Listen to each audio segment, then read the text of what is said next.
بسم اللہ الرحمن الرحیم۔ السلام علیکم ناظرین، ہم پاکستانی جاسوس غار کی تنگ سرنگ سے نکلتے ہی مرطوب مٹی اور تازہ پتوں کی گہری خوشبو لیے ایک تیز اور ٹھنڈی ہوا کے جھونکوں نے ہمیں جھنجھوڑ لیا۔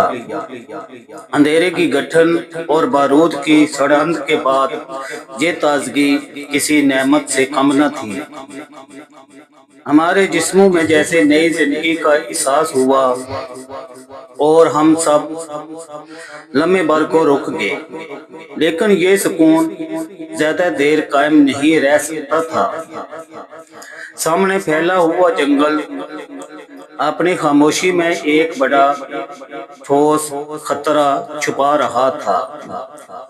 درخت اتنے اونچے تھے کہ آسمان بھی دکھائی نہیں دے رہا تھا۔ بل کھاتی جھاڑیاں اور نیچے کی کیچڑ بھری نمی سے آنے والی عجیب سی سڑاند، ہر چیز ہمیں دیکھ رہی تھی، جیسے دشمن خود کو چھپا کر تاک میں بیٹھا ہو۔ میں نے آہستہ آواز میں کہا، ہم منزل کے قریب ہیں، بیس پہاڑ کے اس پار ہے، لیکن راستہ آسان نہیں ہوگا۔ دشمن کو یقین ہے کہ ہم یہیں سے نکلیں گے۔ عارف نے گردن جھکا کر نقشہ دیکھا، یہاں سے سیدھا جانا خطرناک ہے۔ دشمن نے ضرور راستوں پر گشت لگا رکھا ہوگا۔ ہمیں درختوں کی اوٹ لیتے ہوئے آگے بڑھنا ہوگا۔ سلیم نے میرے قریب آ کر کہا، بھائی جان، آپ زخمی ہیں، کندھے کی چوٹ ابھی تازہ ہے، تھوڑا آرام کر لیں۔ میں نے زبردستی مسکرا کر جواب دیا، ہم آرام بعد میں کریں گے، ابھی دستاویزات منزل تک پہنچانی ہیں۔ یہ کہتے ہوئے میرے کندھے کی رگ میں ایک تیز سن کر دینے والے درد کی لہر دوڑی، جسے میں نے دانت بلچ کر روکا۔ بلال خاموش کھڑا تھا، مگر اس کے چہرے پر اب پہلے جیسا خوف نہیں تھا۔ اس نے مضبوط لہجے میں کہا، اس جنگل کے کئی کچے راستے مجھے معلوم ہیں۔ اگر ہم بائیں طرف سے جائیں تو کم از کم دشمن کی براہ راست نظروں میں نہیں آئیں گے۔ ہم سب نے اس کی تجویز مان لی۔ سفر شروع ہوا۔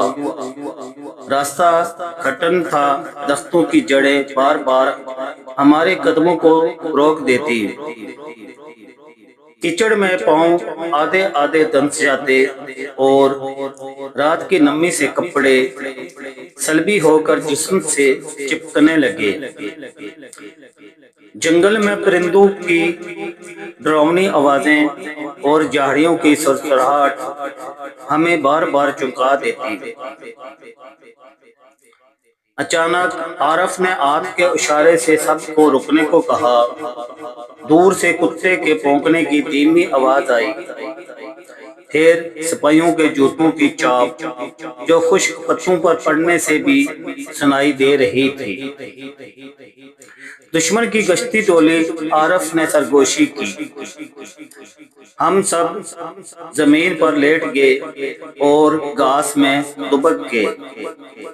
دشمن کے 3 سپاہی ٹارچیں لیے ہمارے قریب سے گزرے۔ ان کی باتیں سنائی دی، کمانڈر نے کہا ہے وہ یہیں کہیں ہے۔ آنکھیں کھلی رکھو۔ میرے دل کی دھڑکن تیز ہو گئی، اتنی کہ مجھے لگا باقی ساتھی بھی اسے سن رہے ہوں گے۔ ایک غلط حرکت اور سب ختم، لیکن خدا کا شکر وہ بغیر کچھ دیکھے آگے نکل گئے۔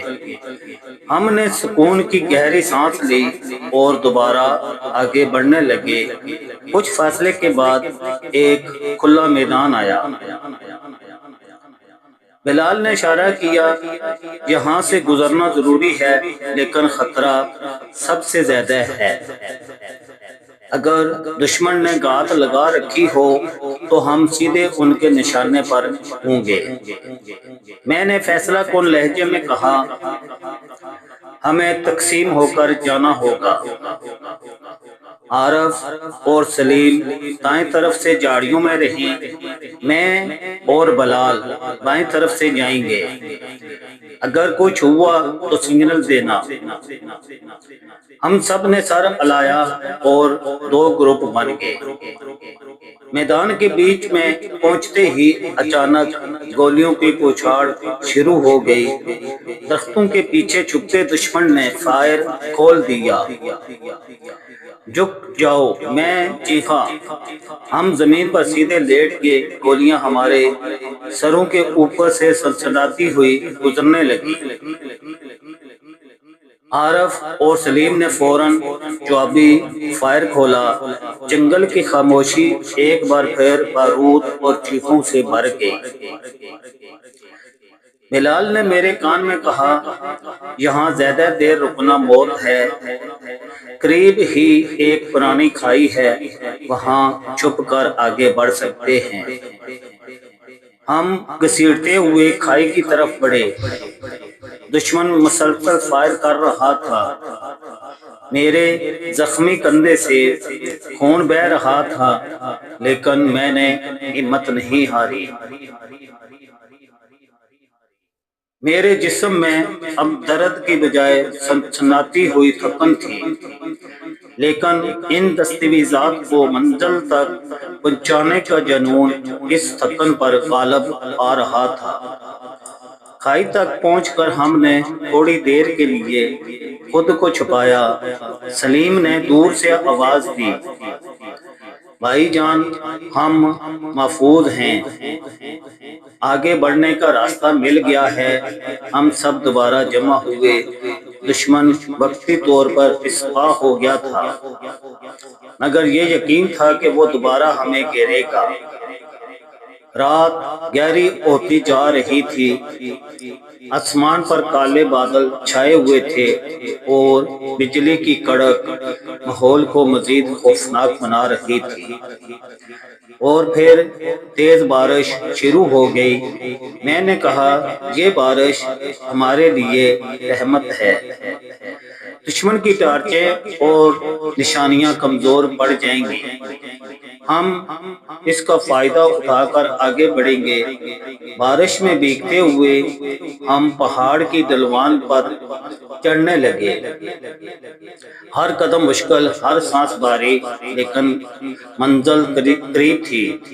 بلال نے کہا، اس ڈھلوان کے پار ہی بیس ہے، لیکن خبردار، دشمن آخری وار یہی کرے گا۔ وہ جانتا ہے کہ ہم یہیں سے نکلیں گے۔ اور واقعی جیسے ہی ہم چوٹی کے قریب پہنچے، اچانک مشین گن کی گڑگڑاہٹ سنائی دی۔ دشمن نے چاروں طرف سے ہمیں گھیر لیا تھا۔ گولیاں بارش کے قطروں کے ساتھ برس رہی تھی۔ میں نے سب کو چیخ کر کہا، یہ آخری لڑائی ہے، یا تو شہادت ہوگی یا فتح۔ یہ دستاویزات ہماری قوم کا مستقبل ہیں۔ ہم سب نے اپنے ہتھیار سنبھالے اور دشمن پر بھرپور جوابی حملہ کر دیا۔ بارش، دھواں، گولیاں، چیخیں، یہ منظر کسی قیامت سے کم نہ تھا۔